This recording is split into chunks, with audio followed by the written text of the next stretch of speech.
So it all starts with a short story about the water. Two fish are at the bottom of the ocean. Another fish swims up, smiles, says, "Hey guys, how's the water?" and swims off. And the two fish look at each other and they say, "What the hell is water?" That's us. We're the fish in the water. That's our reality. That's our consciousness or lack of consciousness in which we are constantly embedded all of the time. And there are a lot of parts to the water: race, class, sexual identity. But there are few parts of the water I have found that run deeper than gender. But think about it this way. All around the world, when a woman is pregnant, what's one of the first questions we ask? Are you having a boy or a girl? And what do we do when we know what it is, that it's a boy or a girl? What do we start to do? We buy pink or blue.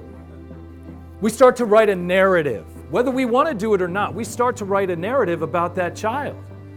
We begin to have certain expectations, certain ideas of who that child's going to be. I went to Target and I walked down the aisle and I see this box of Duplo blocks. And they are blue and they are red and they are yellow.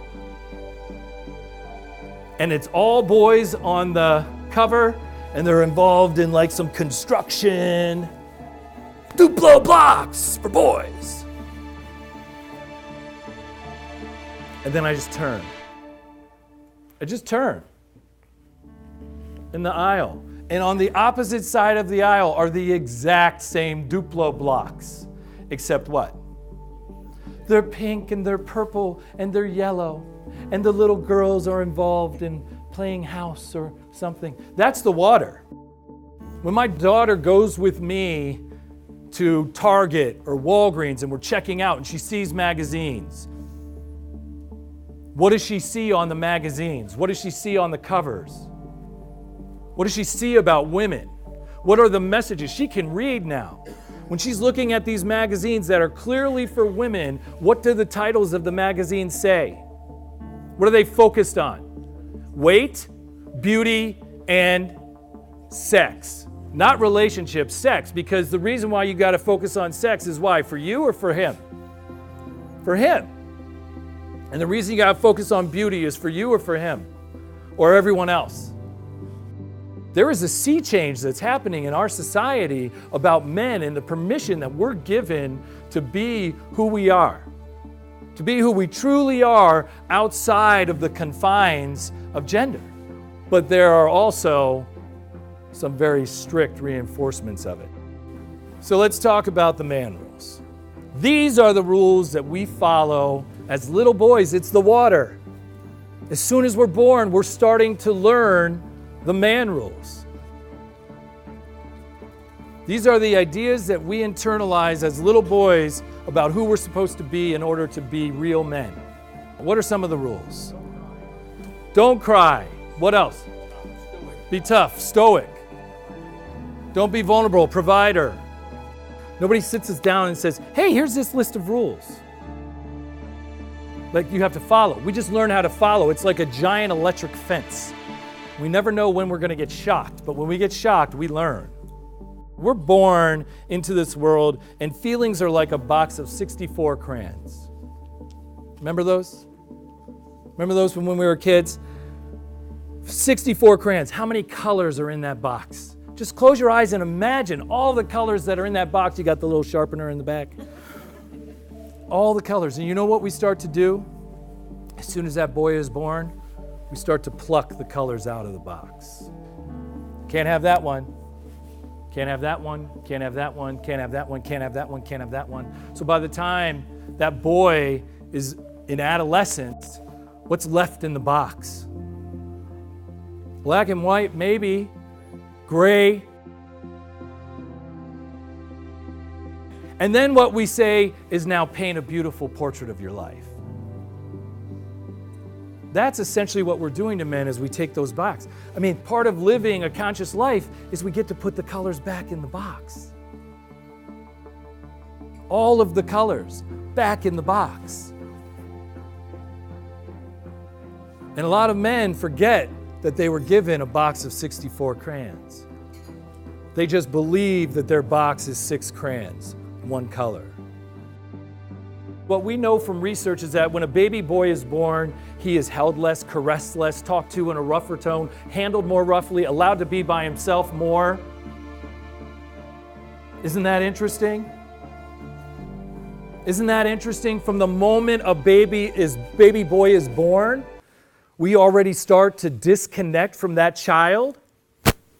And then we have the audacity to judge and shame men when they struggle to connect and get into relationships 25, 20, 16 years later, when that's been a part of our interactions with them since the day they were born. A lot of my work when it comes to looking at men in the water also focuses on shame and trauma. If shame and trauma are part of the water, it's what gets in the way of us being able to see ourselves, each other clearly. It gets in the way of us being able to really understand our experiences. It makes the water very murky. And so as part of that, how do we help men begin to have a conversation about shame and trauma? If the man rules are embedded in shame, we shame boys into being men. We keep shaming boys or men so that they can stay men. We talk about man up, that's shaming. Take away their man card, that's shaming. I'll give you something to cry about, that's shaming. That creates this experience of trauma, but we all know real men don't have trauma. Or we know that trauma has to be so significant that it has to come for veterans or it has to come from some extreme circumstance. But what we don't talk about is the less obvious ways that men's hearts are broken, boys' hearts are broken, their spirits are broken. And how do we talk about that, and how do we help men begin to see that? If the actual true definition of trauma is wound, then in the language of men, trauma is weak. That's the water, all those little micro interactions that happen a lot of the time. That's part of this. That's the man rules. And that's only half of the conversation. That's the amazing thing. It's only half of the conversation, right? Because then we have this whole other group. Now, some people can look at these pictures and can be offended, but they're very, very intentional. And if you're offended, then you don't want to have an honest conversation about the woman rules, right? Because the woman rules can be just as damaging. So what are some of the woman rules? Be nice. How nice? When? All the time. Do whatever anybody asks you to do. Without what? Without complaining. And take care of? Others. Except? Everyone except yourself. And if you take care of yourself, how do you feel? Guilty. What? Selfish?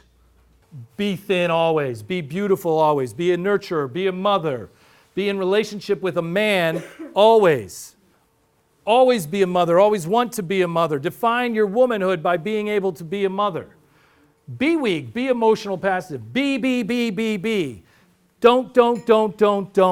Be. But it's not like, hey, be that. Be who you are. It's not like that really existentially beautiful be. It's like you shall, thou shalt, thou must. And so women, from the moments they're born, in many ways, are stung mercilessly by the bees of their rules. Constantly, over and over and over again. Be this, always. And there's a lot of contradiction. Be assertive, but don't be a bitch. Be a lady in the streets and a freak in the sheets. Right? So come into this relationship, and you better sure know how to work it. But I better be the best you've ever had, and you better not have gotten that experience by having sex with anybody else. And I better be the best and the biggest, please. Just tell me, just say it. That's the water. That's the water in which we're immersed. And so by the time that we are our age, we wake up, we go into our closet, We choose our little outfit, our little suit that we've been prescribed, and we put on our presentation of who we are, and usually it's deeply embedded in the woman rules and the man rules. The transgender conversation that's happening in this country, I truly believe can benefit us all. If you're having some kind of negative emotional reaction to it, there's something there for you. For you, for us. In many ways, the goal for all of us, in many ways, is to get to a place where we're not as restricted by those rules and by all of that.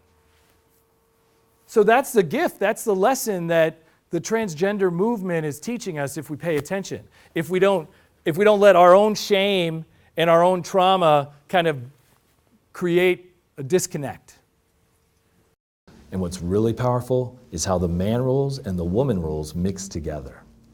They mix together in a way that a lot of the times it makes us feel as though men are against women or women are against men. And you know what? We're all in the water together. So the more we can pay attention to these deep, deep rules that live deep in the water, the more we can live with more consciousness in our relationships, in our interactions, in the way we raise our children. So that's part of it, and it's a both and. And man, do we as human beings hate the both and. Men are bad and women are good, or men are good and women are bad. God forbid we're all in the water and we're all in this together and we're all trying to figure it out and we can have the tough conversations.